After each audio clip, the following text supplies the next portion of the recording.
Assalamualaikum warahmatullahi wabarakatuh. Bismillah, alhamdulillah, wassalatu wassalamu ala rasulillah, la hawla wa la quwata illa billah, amma ba'du. Salam sehat, salam sejahtera. Semoga kita semua tetap dalam lindungan Allah subhanahu wa ta'ala. Allahumma salli wa sallim ala sayyidina Muhammad. Dan semoga selawat berserta salam bagi Allah tetap tercurahkan pada baginda Rasulullah sallallahu alaihi wasallam. Sahabat yang dirahmati Allah subhanahu wa ta'ala, terima kasih sekali telah membuka channel saya. Semoga kita semua ini selalu diberi kesehatan, diberikan umur yang panjang, dan diampuni segala dosa-dosanya, dan tentunya mendapatkan kebaikan pada hari ini.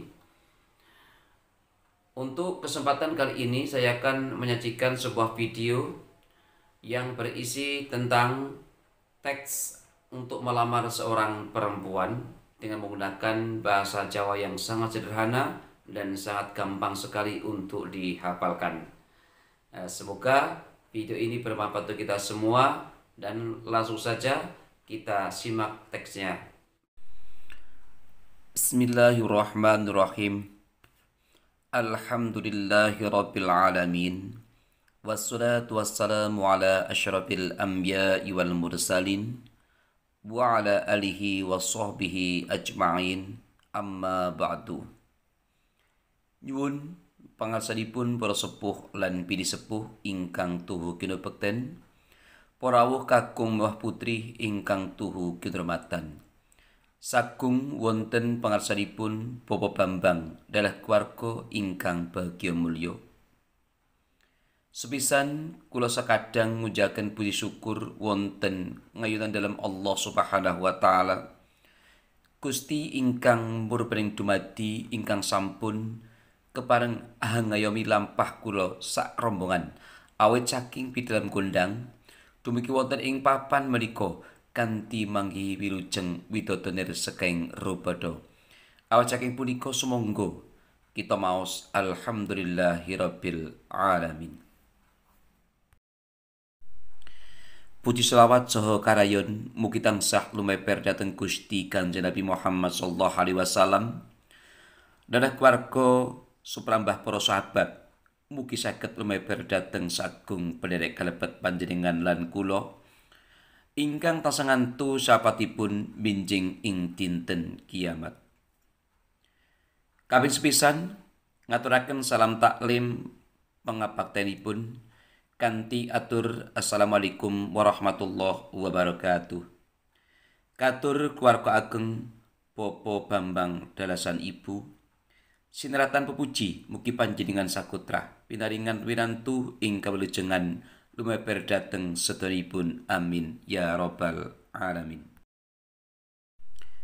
Kaping kalih netepi jejegipun tiyang sepuh Bapak Ahmad Yani sekalian Ibu Rohimah ingkang kagungan peputra Dimas Muhammad Amin, dipun sambati dening putranipun anggenipun selawung kekancan kalian Dimas Solihah, putra putrinipun Bapak Bambang dalasan Ibu, tansaya raket nuwuhaken rasa tresna ingkang tan kena pisah. Sampun kagungan tekad pilih Dimas Muhammad Amin nedya ngajak bebrayan wonten ing sunnah Rasulullah sallallahu alaihi wasallam ingkang suci inggih punika arupi tali pernikahan. Kanthi menika Bapak Muhammad Yani dalasan Ibu Rohimah sowan ing ngarsanipun Bapak Bambang dalah keluarga wonten ing titiwan cini menika nedya kitbah uting klamar putrinipun sesilih Dimas Solihah.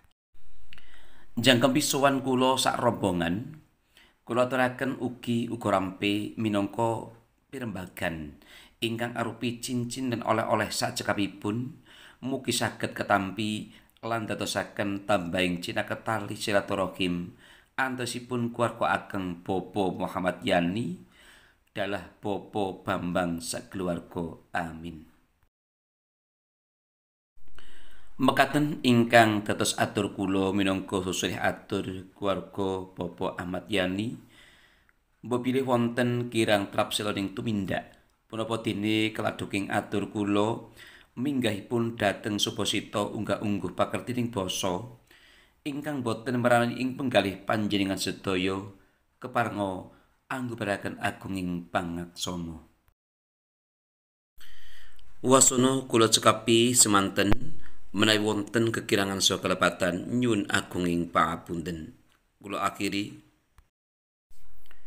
billahi taufiq wal hidayah waridho wal inayah. Wassalamualaikum warahmatullahi wabarakatuh.